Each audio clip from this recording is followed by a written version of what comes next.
Hi, welcome back to another video. Today we're going to be looking at some XML setting changes that I've done in Rusty Ruin, or how they play in the game specifically. There'll be a Google Drive link below, instructions on how to install, quite easy. You essentially just open your Sonic Adventure, or Sonic World DX folder, the main one, while your dogs bark, and you replace the Settings XML that is inside of the folder. You can rename your old one to something else, and then pop mine in, rename it to Settings. And then you go inside of the Data folder, Worlds, Rusty Ruin, and you replace Act 1, or, as before, rename Act 1 and add mine in, then just rename it to Act 1 as well. So you rename the previous Act 1 to like Act1.old so you don't lose it in case you want to keep it. But we're going to be looking at I keep getting too close to the mic, so it's probably glitching out. I'm so sorry. I got a new microphone. Not as good as a Yeti, but also my Yeti is broken because it has a very old USB standard. I like USB-C, and I'm not doing any mods to a Yeti. I don't have the resources for that. I got this for Christmas, and I like it. I'm still setting it up. But essentially what I did was I changed object rendering distance and update distance. So you will notice some pop-in. Not a big deal. It could be a big deal. It'll make other stages look kind of weird. This stage is very enclosed.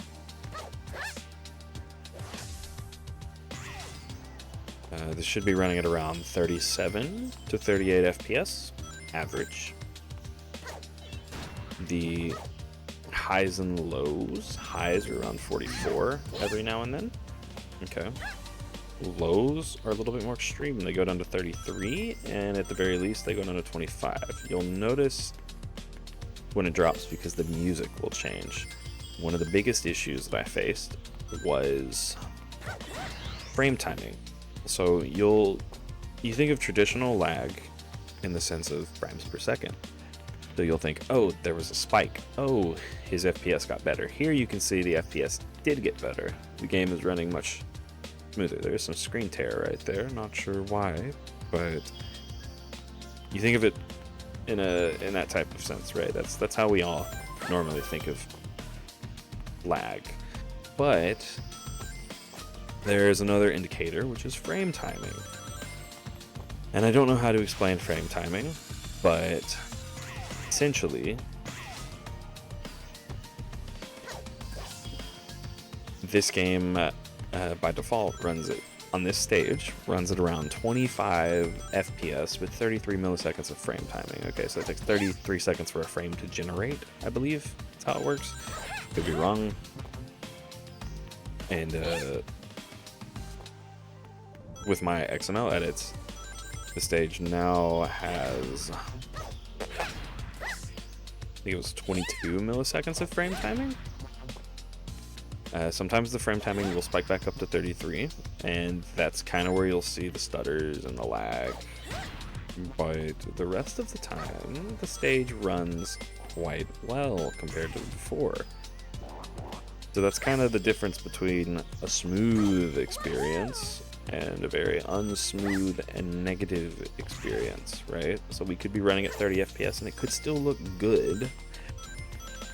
But to do so, we need better frame timing. So to get better frame timing, I think our drivers would just have to be compatible with this game. But unfortunately, they aren't, right? We're using a compatibility layer, which I believe would cause the frame timing to become slightly worse. Now, I also don't believe this stage has any culling, so I did modify the Act 1 stage data to get rid of fog and sun. That has nothing to do with culling. I just wanted to mention I don't believe there is any culling on this stage, which is why I modified the settings file so that everything renders a little bit closer to you instead of as far away. But yeah, the fog and stuff, that just improves frame timing.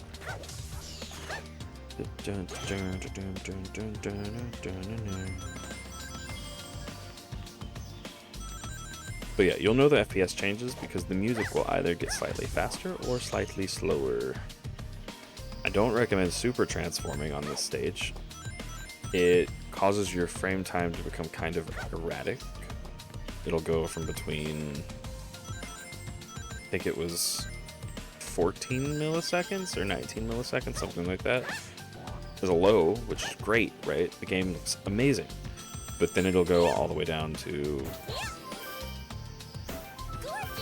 what was it? It'll go down to like, or it'll go up, I suppose, to 44 milliseconds, which means that the game is running very poorly. So it's kind of the, this setup that I have here is kind of like the middle ground. You have shadows turned on, you have lighting effects turned on, you have bump maps turned on, and you get stable 22 most of the time, with a couple spikes here and there. Now if you turn everything off, you'll get 19 milliseconds, but I can't pause right now, hold on. You'll get 19 milliseconds, and with 19 milliseconds, it could spike all the way up to 33, 49 milliseconds without the graphical effects turned on, which then makes it look like a stuttery mess. So let me just beat this stage so you can see that the FPS doesn't, as people have said, in the open areas where nothing exists, yeah, just hit 60, 75 on this PC. And let me back out, show you another act.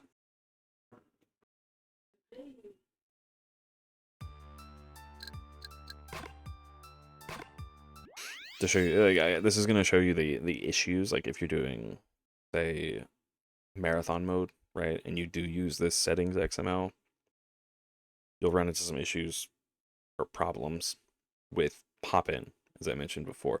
On an enclosed stage like Rusty Ruin, it's not a huge deal. Here on Green Hill Zone, it's a little bit of a bigger deal. So, show that real quick and then we'll be done.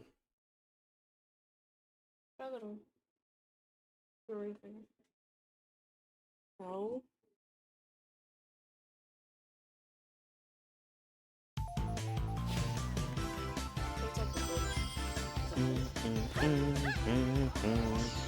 Do you see the enemies pop in here?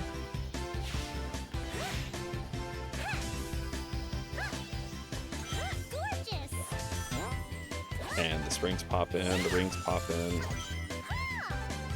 Everything kind of pops in. And that's it. Thanks for watching. Bye for now.